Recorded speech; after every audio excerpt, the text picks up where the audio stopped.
Hello students, welcome once again in Sundar Sir's classes. How are you? Hope you all will be fit and fine. मैं सुंदर sir एक बार फिर सबका स्वागत करता हूं सुंदर सर क्लासेस में।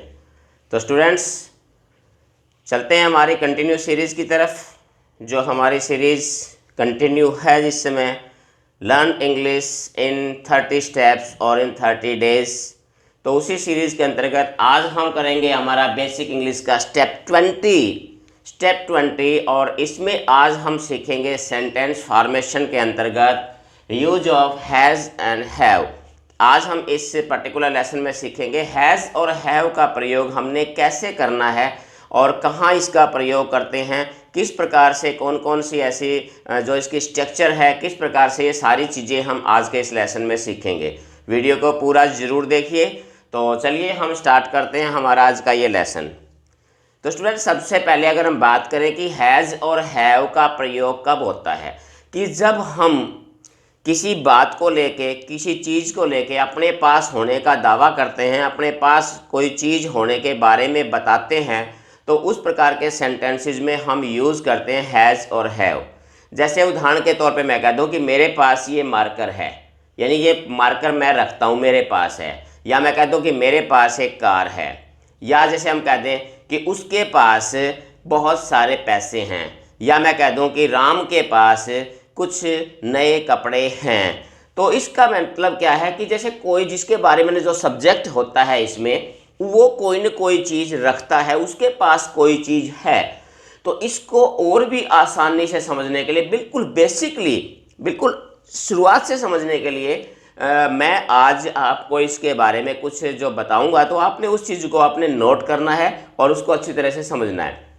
बिल्कुल शुरुआत में देखिए, जैसे हम कह सकते हैं, देखिए इसकी पहचान क्या होती है। जैसे सेंटेंस में, जैसे आपके पास जाए मेरे पास, अगर शब्द आए कि मेरे पास पेन है, तो मेरे पास कौन, मैं रखता हूं, मेरे पास है, तो मेरे पास तो मतलब सब्जेक्ट रखने वाला कौन है, आई। तो अगर मेरे पास है तो क्या लिखोगे आप, आई हैव। इसी प्रकार से अगर आ जाए हमारे पास पुस्तकें हैं, हमारे पास है, हम रखते हैं, सब्जेक्ट रखने वाले कौन है, हम हैं, तो हम है का इसकी क्या हो जाएगा, वी हैव।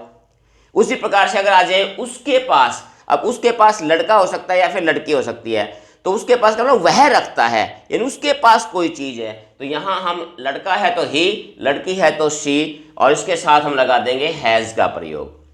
इसी प्रकार से और देखिए, जैसे अगर आ जाए तुम्हारे पास एक कार है, यानी तुम एक कार रखते हो, तुम्हारे पास एक कार है, सब्जेक्ट रखने वाला कौन है, तुम, तो तुम्हारे पास तो क्या लिखोगे आप, यू हैव।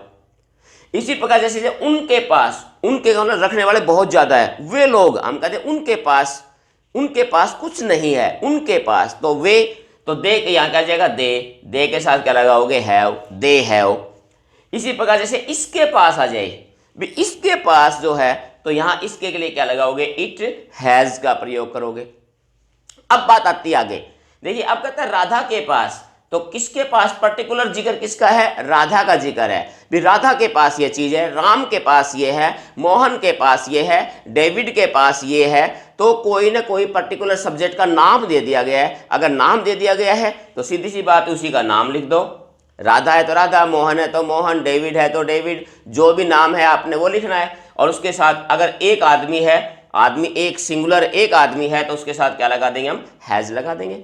बिल्कुल आसान तरीका है। अगला देखिए, जैसे अब ये थोड़ा सा लगा, हमारे मित्र के पास जैसे बहुत सारे खिलौने हैं, तो कौन रखता है खिलौने, हमारे मित्र। तो इसमें सब्जेक्ट क्या हुआ, हमारा मित्र, यानी हमारे मित्र बहुत ज्यादा है। हमारा मित्र होता तो एक मित्र होता, अब यह बात है हमारे मित्र यानी प्लूरल है, तो हमारे मित्र क्या हो जाए, हमारे मित्र के पास। यानी अब देखिए, हमारा मित्र यहाँ एक भी हो सकता है और हमारे मित्र ज्यादा भी हो सकते हैं। तो हम यह बात करते हैं हमारे मित्र, तो हमारा मित्र क्या हो गया भाई, आवर फ्रेंड। तो ये आपका सब्जेक्ट हो गया, रखने वाला कौन है, हमारा मित्र, आवर फ्रेंड। और अगर फ्रेंड एक है तो आप हैज लगा दो, और अगर आपके फ्रेंड्स हैं, ज्यादा है, तो आप क्या लगा दोगे, यहाँ पर हैव लगा दोगे। बिल्कुल सिंपल तरीका है।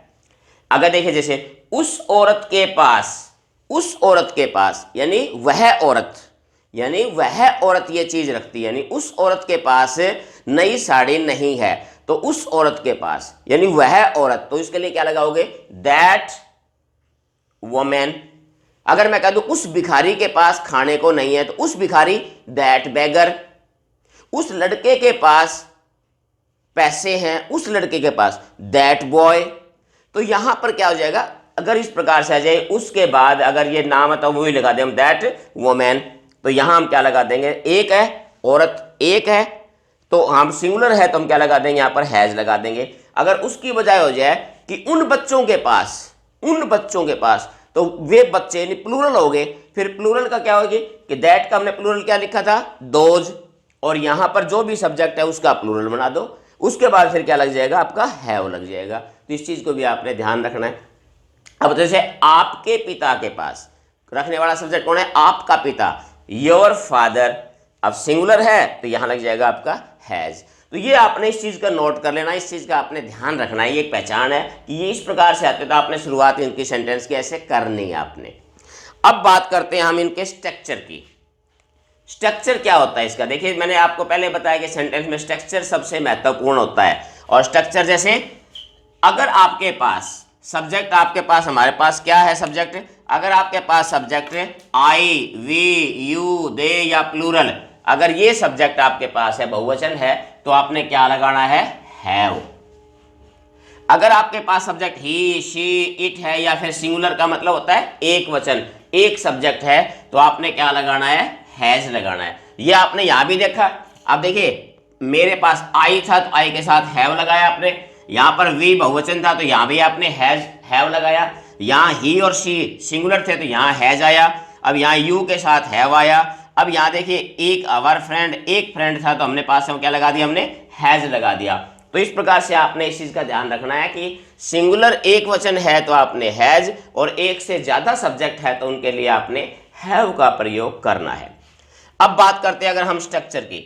स्ट्रक्चर में वही अफर्मेटिव सेंटेंस हमारा, अफर्मेटिव सेंटेंस में क्या होता है, सबसे पहले आप सब्जेक्ट लगाओगे, इसके बाद आप हैज या हैव जो भी हेल्पिंग वर्ब हमारी वो लगाओगे। अब देखिए इससे पहले वाले सेंटेंस में हेल्पिंग वर्ब क्या थी, इज, एम, आर या वॉज वर्ब थी, यहां हमारी हेल्पिंग वर्ब हैज या हैव आ गई। स्ट्रक्चर नहीं बदला, स्ट्रक्चर वही है, स्ट्रक्चर एक जैसा ही रहेगा, ये ध्यान रखना आपने, स्ट्रक्चर नहीं बदलता, सिर्फ हेल्पिंग वर्ब है या जो वर्ब होती है वो बदल जाती है।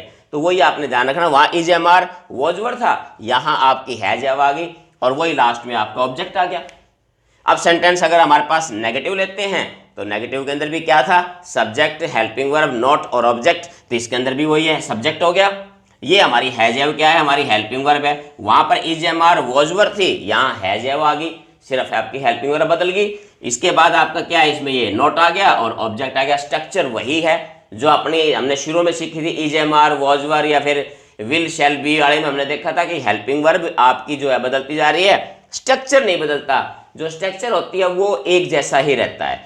अब जैसे इंट्रोगेटिव है तो वही हेल्पिंग वर्ब पहले आ गई, फिर सब्जेक्ट आ गया, फिर आपका ऑब्जेक्ट आ गया, पीछे क्वेश्चन मार्क आ गया।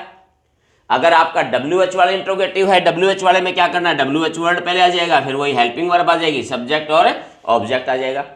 तो स्टूडेंट ये हमारी स्ट्रक्चर है, ये स्ट्रक्चर कभी नहीं बदलती, स्ट्रक्चर हमारी एक जैसी सेम रहती है। तो चलिए इसके कुछ एग्जाम्पल हम कर लेते हैं। चलिए स्टूडेंट्स कुछ एग्जाम्पल देख लेते हैं हम, इनको हम यहां सॉल्व करेंगे। जैसे पहला है, मेरे पास एक पुस्तक है। ये सारे सेंटेंस अफर्मेटिव के एग्जाम्पल लिए हमने, तो आप नेगेटिव और इंट्रोगेटिव किसी प्रकार से कर सकते हैं। पहले देखिए, मेरे पास एक पुस्तक है, तो इसमें सब्जेक्ट क्या हो गया, मेरे पास। अभी हमने सीखा कि मेरे पास के लिए क्या लगाएंगे, मेरे पास के लिए हम क्या लगाएंगे, आई हैव, ये सब्जेक्ट हो गया, ये हेल्पिंग वर्ब हो गया। इसके बाद क्या आएगा कि मेरे पास क्या है, मेरे पास एक पुस्तक, क्या है, एक पुस्तक, ऑब्जेक्ट हो गया, ये क्या है, एक पुस्तक है, तो सब्जेक्ट हो गया, हेल्पिंग वर्ब, उसके बाद क्या लगा देंगे, a book, I have a book, बिल्कुल सिंपल सा है। अगला देखिए, राम के पास एक घड़ी है। अभी पूछा राम के पास, रखने वाला कौन है, किसके पास है, राम के पास, तो इसका मतलब क्या हो जाएगा, राम हैज, राम हैज, राम एक है तो इसके साथ हैज लग गया, राम हैज। अब क्या है राम के पास, एक घड़ी, अ वॉच। अब ये वही सब्जेक्ट है, हेल्पिंग वर्ब और ऑब्जेक्ट है, बिल्कुल सिंपल तरीका है, कुछ भी ज्यादा इसमें जो कॉम्प्लिकेशन नहीं है। नेक्स्ट देखिए, उसके पास खिलौने हैं, उसके पास। अब उसके पास का हमने अभी पीछे क्या देखा था, उसके पास के लिए हिज या ही या फिर शी, तो हम यहाँ कह सकते हैं इसमें ही है तो उसके साथ क्या लगा देंगे हम, हैज। ही हैज क्या है, खिलौने, टॉयज, ही हैज टॉयज, बिल्कुल आसान तरीका है। अगला देखिए, उसके पिता के पास। अब किसके पास सब्जेक्ट क्या है, उसका पिता। अब उसका पिता का मतलब क्या होता है, सबसे पहले इंग्लिश, उसका पिता, हिज फादर। अब उसका पिता एक है, ये तो हमारा सब्जेक्ट हो गया, सब्जेक्ट एक है, सिंगुलर है, तो उसके साथ क्या लगा दो, सिंगुलर है तो क्या लग जाएगा, हैज। हिज फादर हैज क्या है, पैसा, हिज फादर हैज मनी, बिल्कुल है सब्जेक्ट, वही हेल्पिंग वर्ब और ऑब्जेक्ट। अगला देखिए, उस लड़की के पास कार है। अभी आ गया ना, उस लड़की के पास मीन्स वह लड़की कार रखती है, तो सब्जेक्ट क्या हो गया, उस लड़की, मीन्स वह लड़की, तो वह लड़की के लिए आप क्या लगा दो, दैट गर्ल। अब ये तो हमारा सब्जेक्ट हो गया, लड़की एक है तो हम क्या लगाएंगे, दैट गर्ल। अब एक है तो उसके साथ लगा देंगे हैज, दैट गर्ल हैज क्या है, a car, a car, that girl has a car. Next देखिए, हमारे पास मित्र हैं, हमारे पास का हमने अभी क्या लिखा था, हमारे पास का मतलब वी, अब बहुवचन है तो वी हैव, हमारे पास का क्या, तो वी हैव क्या है, मित्र, we have friend, we have friend. अब आगे है, कुत्ते के पूंछ। देखिए ये थोड़े से सेंटेंस हमारे पास अलग आगे, इसमें क्या होता है कि इसमें पास शब्द नहीं होता, थोड़ा ध्यान रखना इसमें, इनमें पास शब्द नहीं होता, लेकिन पास नहीं होने के बाद भी हमें पता चलता है कि उसके पास कोई चीज है। जैसे हम कुत्ते के पूंछ होते हैं, इसका मतलब क्या है कि कुत्ते के पास पूंछ है, तो पास है उसके पास कोई चीज, तो पास शब्द नहीं होते हुए भी सब्जेक्ट इसमें कौन है, कुत्ता, तो इसमें क्या हो जाएगा, डॉग। अब डॉग एक है तो वही बात हो जाएगी, एक सिंगुलर तो उसके साथ भी क्या लगा देंगे, डॉग हैज। अब क्या है उसके पास, पूंछ है, एक पूंछ है, dog has a tail, dog has a tail. अब देखिए, जैसे गाय के दो सींग होते हैं, मतलब गाय दो सींग रखती है, यानी किसी के पास कोई चीज है तो ना, दो सींग किसके पास है, गाय के पास है, तो रखने वाला कौन है, गाय, तो यहां पर सब्जेक्ट हमारा क्या हो जाएगा, काउ, तो क्या हो जाएगा इसमें, काउ। अब एक है तो काउ के साथ लगा देंगे हैज, काउ हैज क्या है, दो सींग, काउ हैज टू हॉर्न्स। तो स्टूडेंट्स, आपने इसी प्रकार से सेंटेंसेस को हल करना है, कोशिश करनी इसी प्रकार से आपने इन सेंटेंस को हल करने की, बिल्कुल सिंपल तरीका है जो मैंने बताया, इसको आपने ध्यान से करना है और उसके बाद आपने इसकी जो है प्रैक्टिस करनी है। और आज के इस लेसन में इतना ही, और मैं नेक्स्ट लेसन में आपको बताऊंगा, मैं इसका हैज हैव के बाद इसका हैड का प्रयोग, और उसी के साथ में आपको फिर एक्सरसाइज भी जो है नेक्स्ट वीडियो में आपको एक्सरसाइज मिलेगी। नेक्स्ट जो वीडियो उसमें आपने एक्सरसाइज हैज है और हैड की तीनों से मिली जुली एक्सरसाइज मिलेगी। तो इस लेसन में सिर्फ आपने इतना ध्यान रखना है कि आपने हैज हैव का प्रयोग कैसे करना है और अपने तरफ से आप सेंटेंस बनाने की कोशिश करेंगे। इनका प्रयोग करते ऐसे जैसे इसके मिलते जुलते सेंटेंस आप अपने हिसाब से प्रैक्टिस के लिए अपने अपने मन से जो है आप 10-15 सेंटेंस ऐसे बनाइए, और उसके बाद हम नेक्स्ट जो लेसन हमारा आएगा नेक्स्ट वीडियो में मैं आपको बताऊंगा हैड का प्रयोग, और उसके बाद सेंटेंस नेगेटिव और इंट्रोगेटिव के साथ ही आपको मिलेगी प्रैक्टिस एक्सरसाइज भी। तो स्टूडेंट्स, आज के इस वीडियो में इतना ही। उम्मीद है आपको ये चीज़ जो मैंने बताने का प्रयास किया है आपको समझ में आई होगी। समझ में आपको और भी अच्छी तरीके से तब आएगी जब आप इसका प्रैक्टिस करेंगे, बार बार प्रैक्टिस करेंगे, इस प्रकार के सेंटेंस आप बनाएंगे। तो student, that's all from now, have a nice day, thank you.